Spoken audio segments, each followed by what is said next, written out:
आज आपण अनेकामध्ये राहिलो असतो तर आजच्या दिवशी आपण काय केलं असतो।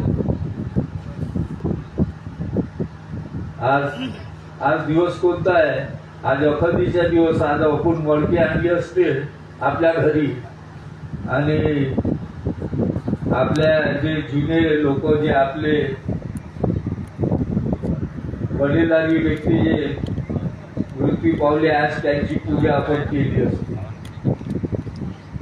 आपण बाबाचे सेवक झालो आणि आज ह्या ठिकाणी आपण आज हे पूजा आज आपण का नाही करत आणि काय इथे एका भगवंत कार्याच्या चर्चा बैठकीमध्ये आपण उपस्थित झालो। पकड कुठं इथं याच्या मागं कारण काय आहे की आपण आज अनेकामध्ये राहिलो असतो तर आज आपण अखंडीची पूजा कुरुड्या पापड्या वगैरे सर्व 5 पकवान आपण आपल्या घरी आणि मडक्याची पूजा केली असती, त्या कुरुडीची पूजा केली असती, त्या पानाचे ठाव ठेवलं असतं आणि त्याची पूजा केली असती। पण आज आपण हे सर्व बंद का केलं आणि आज या ठिकाणी आपण इथे जमलो तर महान त्यागी बाबा जुमदेवजीचा भंडारगोळी ह्या ठिकाणी बाबाला आत्मप्रचिती ह्या ठिकाणचा अनुभव आहे।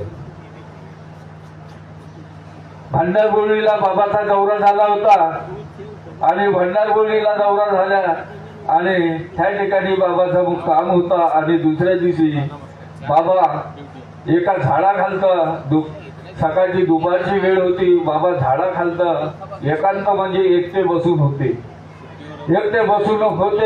आणि तो दिवस म्हणजे श्राद्धाचा म्हणजे आजचा दिवस म्हणजे श्राद्धाचा दिवस होता।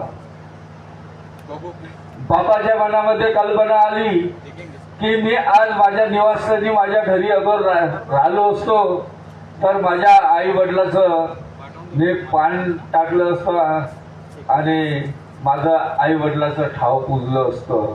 हे बाबाच्या मनामध्ये त्या ठिकाणी भंडारगोळीला कल्पना आली। भंडारगोळीला बाबाच्या मनामध्ये कल्पना आली की आज आपण माझ्या निवासस्थानी राहिलो असतो तर माझ्या आई वडिलाचे आज मी पान पुजले असते आणि एक वेळचा उपवास सुद्धा केला असता। तर त्यावेळेस बाबाला आत्मप्रचिती झाली की हे मानव, त्या भगवंतानी बाबाला म्हटलं की हे मानव तू कहाँ ढूंढ रहा है?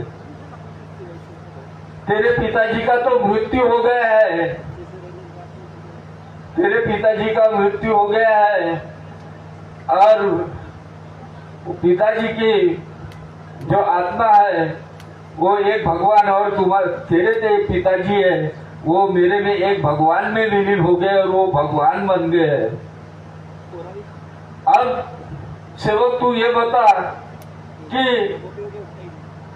तू रात की पूजा करेगा या भगवान की पूजा करेगा?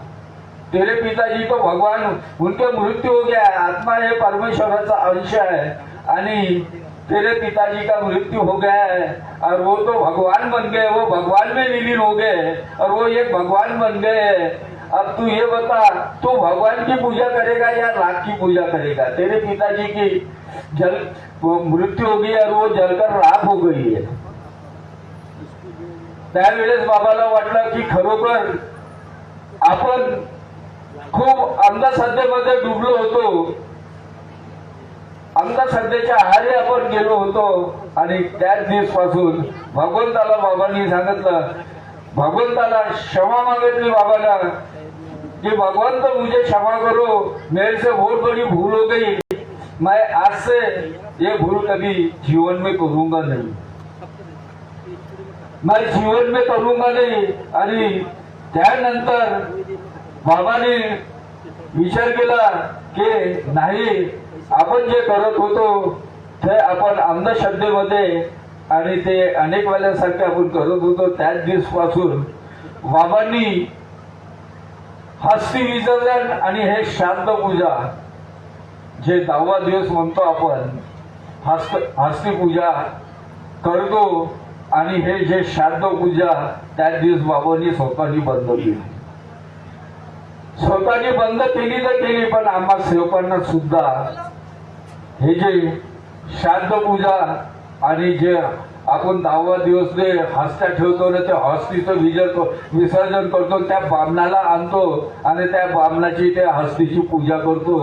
ह्या गोष्टी बाबांनी स्वतः बंद केल्या आणि आम्हा सर्व सेवकांना बंद करायला लावल्या.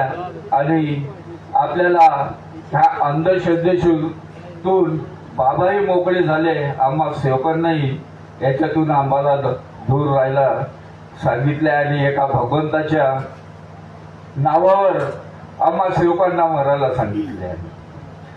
आता आपले जे आई वडील आहेत, ज्यांचे म्हणजे आपले जे वडीलधारी व्यक्ती आहे, ज्यांचे म्हणजे मृत्यू झाला आहे, भगवंतानी सांगितलं आहे कि वो एक भगवान बन गए हैं आणि वो भगवान, वो आत्मा ये परमेश्वर का अंश है. वो जो जिनकी मृत्यू होगी वो एक भगवान बन गए.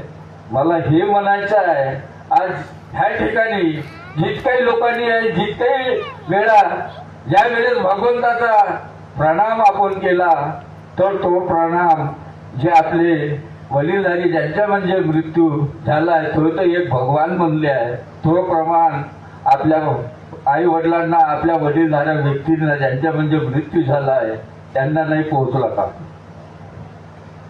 कारण की हे भगवंतांनी बाबाला सांगितलं आहे की जो आत्मा, जोपर्यंत आत्मा जीव आहे तोपर्यंत, आणि जीव गेल्याच्या नंतर आत्मा हा परमेश्वराचा आणि तो एक भगवान आहे. आणि आज आपण ह्या ठिकाणी जय घोष आणि जे प्रणाम करतो, तो प्रणाम आपण तो बाबा ते आपले मृत्यू व्यक्तीचं ते भगवान बनले आहे. आणि बाबांनी आपल्याला एक भगवंत सांगितलं आहे, तर ते एक भगवंत झाले आहे. मग आपण